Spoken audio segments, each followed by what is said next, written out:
اعوذ باللہ من الشیطان الرجیم بسم اللہ الرحمن الرحیم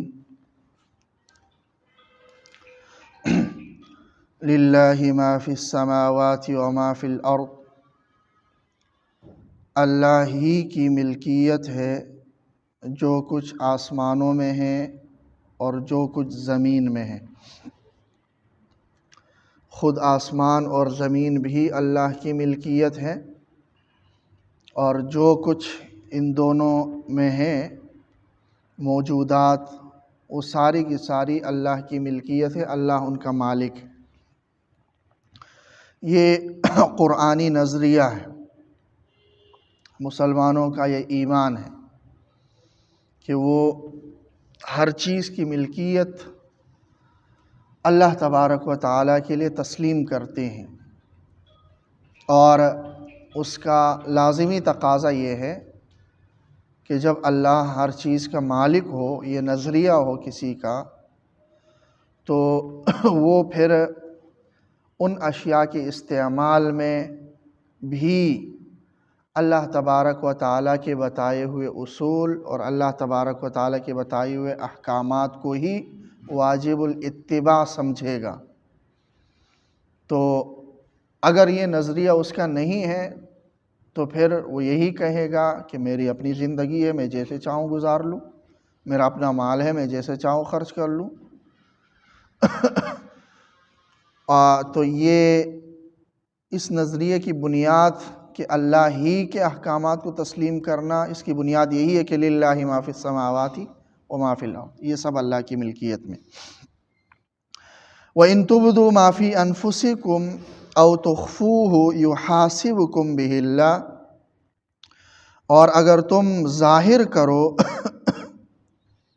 وہ کچھ جو تمہارے دلوں میں ہے، او تخفوه، یا اسے چھپائے رکھو، جو کچھ تمہارے دلوں میں ہے اس کو تم ظاہر کرو عمل کے ذریعے سے یا کلام کے ذریعے سے، یا اس کو ظاہر نہ کرو عمل سے یا کلام سے، بہر صورت یحاسبکم بہ اللہ، اس سے متعلق اللہ تبارک و تعالی تم سے حساب کتاب کریں گے، تمہارا محاسبہ کریں گے۔ یعنی آیت کا ظاہری مطلب یہی ہوا کہ انسان جو اعمال کرتا ہے، چاہے قول کے ذریعے سے یا اپنے کسی عمل کے ذریعے سے، اس کا بھی محاسبہ ہوگا، اور جو دل میں ہے ابھی عمل میں یا قول میں نہیں لایا اس کا بھی محاسبہ ہوگا۔ ظاہراً یہ مطلب ہے۔ اسی وجہ سے جو حضرت عبداللہ ابن عمر رضی اللہ تعالیٰ عنہ کی روایت ہے بخاری اور مسلم میں کہ یہ آیت سن کر صحابہ کرام پریشان ہو گئے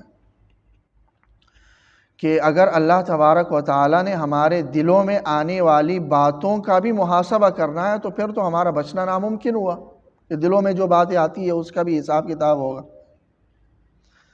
تو اس وقت جب آپ صلی اللہ علیہ وسلم کے پاس صحابہ کرام آئے اپنی اس پریشانی کو لے کر، تو آپ نے فرمایا کہ اللہ نے جو نازل کیا ہے اس کے بارے میں بس یہی کہو سمعنا و اطعنا، سن لیا ہم نے مان لیا۔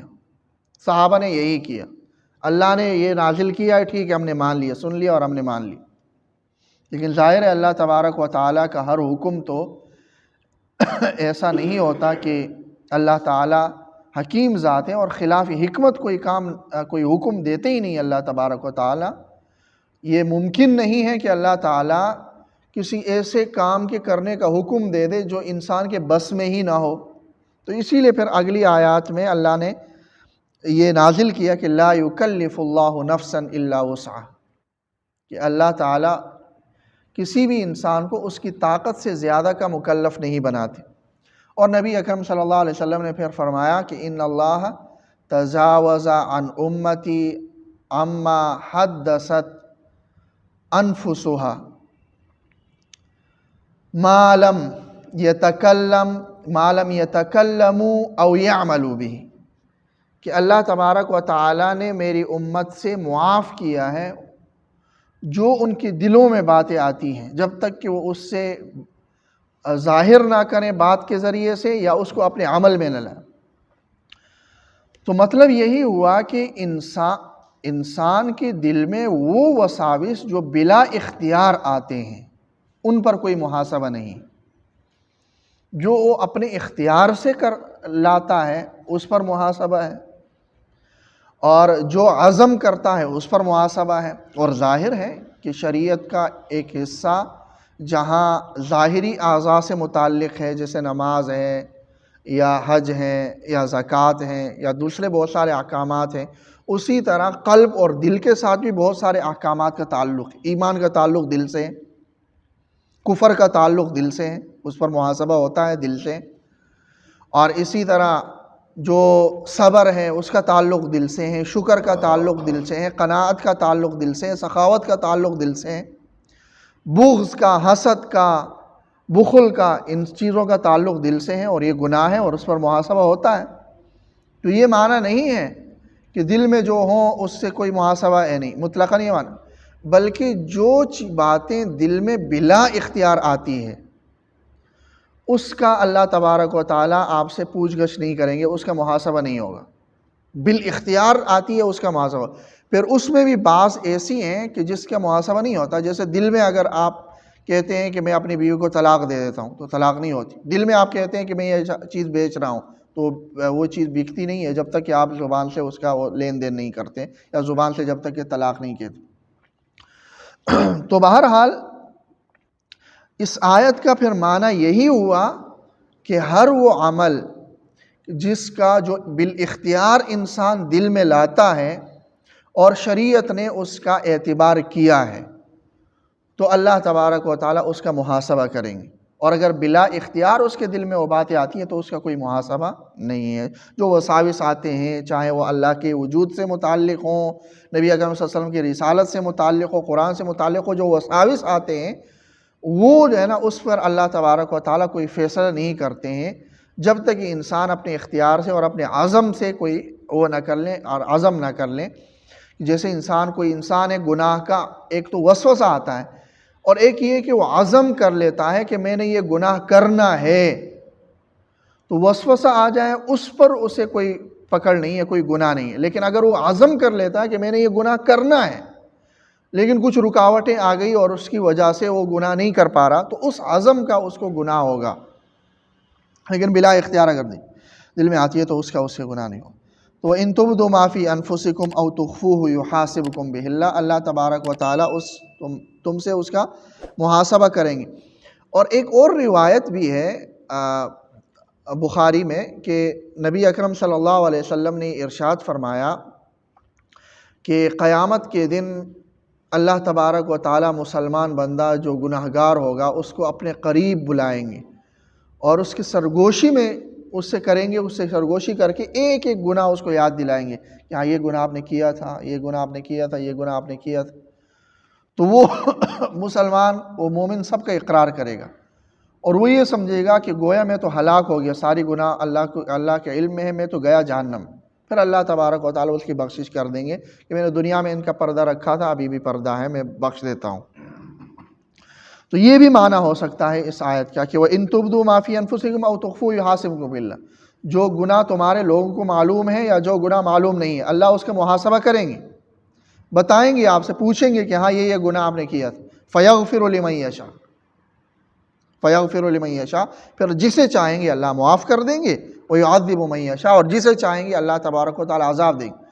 اللہ تبارک و تعالیٰ کے ذمے کوئی چیز بھی واجب اور لازم نہیں ہے کہ اگر کوئی گناہگار نہیں ہے تو لازمی طور پر اللہ اس کی بخشش ہی کر دے، کوئی گناہگار ہے تو لازمی طور پر اللہ اسے سزا ہی دے، نہیں، اللہ کے ذمے کوئی چیز واجب نہیں ہے۔